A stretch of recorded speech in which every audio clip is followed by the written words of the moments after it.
Assalamualaikum, shalom, dan salam sejahtera.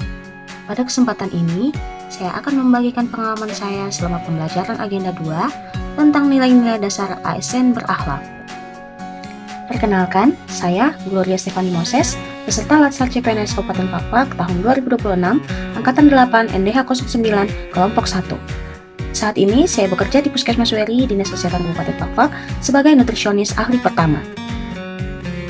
Di pembelajaran Agenda 2, yang menjadi fasilitator kami adalah Ibu Deborah E.F. Urabai, SSI, FKes.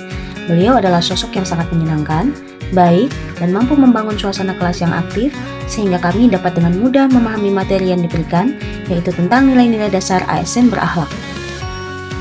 Untuk metode pembelajarannya sendiri dilakukan dengan metode sinkronus dan asinkronus. Metode sinkronus adalah komunikasi atau proses yang terjadi secara langsung atau real time, di mana semua peserta harus hadir pada waktu yang sama seperti video langsung atau tatap muka. Nah sebaliknya, metode asinkronus adalah komunikasi atau proses yang tidak terjadi secara real time, memberikan fleksibilitas kepada peserta untuk berpartisipasi sesuai jadwal mereka sendiri, seperti membaca materi, membaca modul, mengakses e-learning, atau mengerjakan tugas-tugas yang telah diberikan sebelumnya. Dalam materi Agenda 2 yang sudah dijelaskan, nilai-nilai dasar ASN berakhlak terdiri dari 7 pilar, yaitu berorientasi pelayanan, akuntabel, kompeten, harmonis, loyal, adaptif, dan kolaboratif. Seluruh ASN diharapkan dapat menerapkan ketujuh pilar tersebut demi mencerminkan ASN yang profesional. Baik, kita bahas satu-satu ya.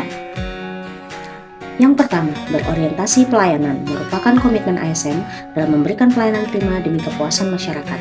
Dengan kode etik memahami dan memenuhi kebutuhan masyarakat, ramah, cekatan, solutif, dan dapat diandalkan, serta melakukan perbaikan tiada henti.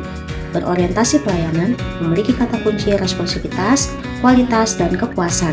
Sebagai contoh penerapan di tempat kerja, saya menerapkan nilai berorientasi pelayanan dengan melakukan 3S, yaitu senyum, salam, dan sapa kepada setiap pasien yang berkunjung ke puskesmas. Yang kedua, akuntabel, yaitu bertanggung jawab atas kepercayaan yang diberikan. Akuntabel memiliki kode etik, melaksanakan tugas dengan jujur, bertanggung jawab, cermat, disiplin, dan berintegritas tinggi. Menggunakan kekayaan dan barang milik negara secara bertanggung jawab, efektif, dan efisien, serta tidak menyalahgunakan kewenangan jabatan. Adapun kata kuncinya, integritas, konsisten, transparansi, dan bertanggung jawab. Sebagai contoh penerapan nilai adaptif di tempat kerja, saya bertanggung jawab dalam membersihkan dan menyimpan alat-alat antropometrik kit setelah selesai digunakan. Yang ketiga, kompeten, yaitu terus belajar dan mengembangkan kapabilitas.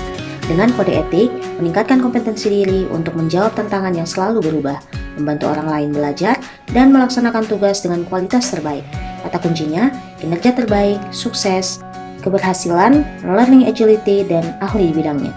Sebagai contoh penerapan di tempat kerja, saya menerapkan nilai kompeten, yaitu dengan membantu rekan kerja lain yang belum paham menggunakan aplikasi EPPGBM dalam penginputan data posyandu. Yang keempat, yaitu harmonis, memiliki makna saling peduli dan menghargai perbedaan. Kode etiknya, menghargai setiap orang tanpa membedakan latar belakang, suka menolong dan membangun lingkungan kerja yang kondusif. Harmonis memiliki kata kunci peduli, perbedaan, dan selaras. Sebagai contoh penerapan nilai harmonis di tempat kerja, yaitu saya memberikan salam pembuka, menggunakan salam dari semua agama saat ingin memberikan sosialisasi atau penyuluhan gizi. Yang kelima, loyal. Definisi dari loyal itu sendiri adalah berdedikasi dan mengutamakan kepentingan bangsa dan negara. Kode etik dari loyal yaitu memegang teguh ideologi Pancasila, Undang-Undang Dasar 1945, setia pada Negara Kesatuan Republik Indonesia, dan pemerintahan yang sah, menjaga nama baik ASN, instansi dan negara, serta menjaga rahasia jabatan dan negara. Kata kuncinya, komitmen, dedikasi, kontribusi, nasionalisme, dan pengabdian. Sebagai contoh penerapan di tempat kerja, yaitu saya memberikan kontribusi kepada negara dengan selalu mempromosikan bahan pangan lokal Papua untuk digunakan oleh kader dalam pemberian makanan tambahan. Yang keenam, adaptif, yaitu terus berinovasi dan antusias dalam menggerakkan serta menghadapi perubahan. Sebagai ASN, sudah seharusnya menguasai aplikasi digital untuk menunjang pekerjaan, karena kode etik dari adaptif adalah cepat menyesuaikan diri menghadapi perubahan, terus berinovasi dan mengembangkan kreativitas, serta bertindak proaktif.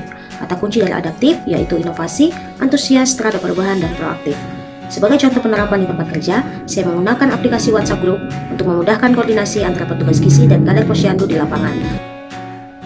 Dan yang terakhir adalah nilai dasar kolaboratif, yaitu membangun kerjasama yang sinergis.